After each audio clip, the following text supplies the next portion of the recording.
Le premier carnaval du monde, c'est le carnaval de Rio. Le deuxième carnaval du monde, c'est le carnaval de Venise. Et le troisième carnaval du monde, c'est le carnaval de Nice. Nice, c'est le premier carnaval de la France entière. Dès le début, les chars sont dessinés et ils sont présentés aux carnavaliers.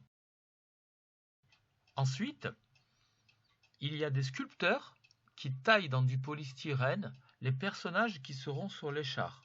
On peut voir la reine d'Angleterre et aussi l'éléphant.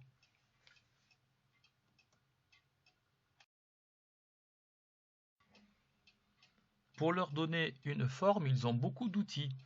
Ils ont des tronçonneuses, ils ont des grands couteaux, ils ont des scies, et ensuite ils les finissent avec du papier de verre pour que ce soit tout lisse et pour qu'ils puissent être peints.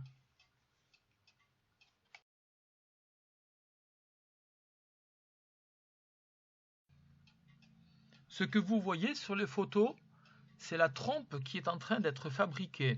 Comme le morceau de polystyrène n'est pas assez grand, on va en coller un autre et encore un autre pour avoir toute la longueur de la trompe qui sera aussi sculptée comme le reste de la tête.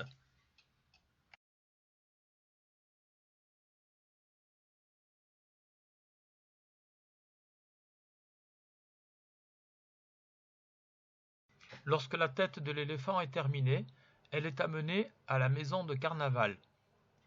Tout ce qui est sculpté est recouvert avec du papier. La colle est faite avec de l'eau et de la farine.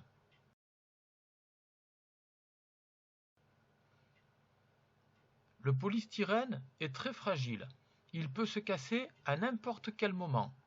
Alors, les carnavaliers vont mettre de grosses barres de fer dans la tête de l'éléphant, dans le crocodile et dans tous les personnages. Quand ces barres de fer sont en place, les carnavaliers vont les souder les unes avec les autres à l'intérieur de la tête de l'éléphant.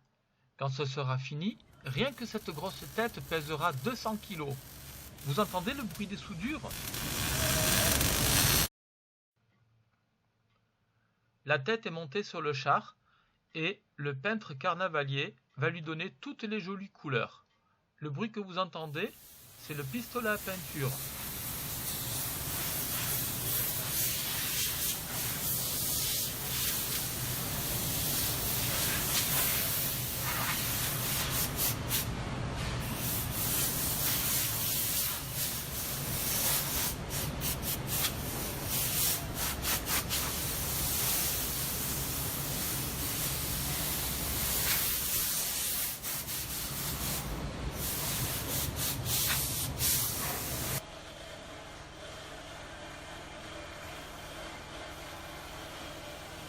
Lorsque tout est prêt, les carnavaliers montent les têtes sur les personnages. Quand tous les chars sont prêts, le carnaval peut commencer.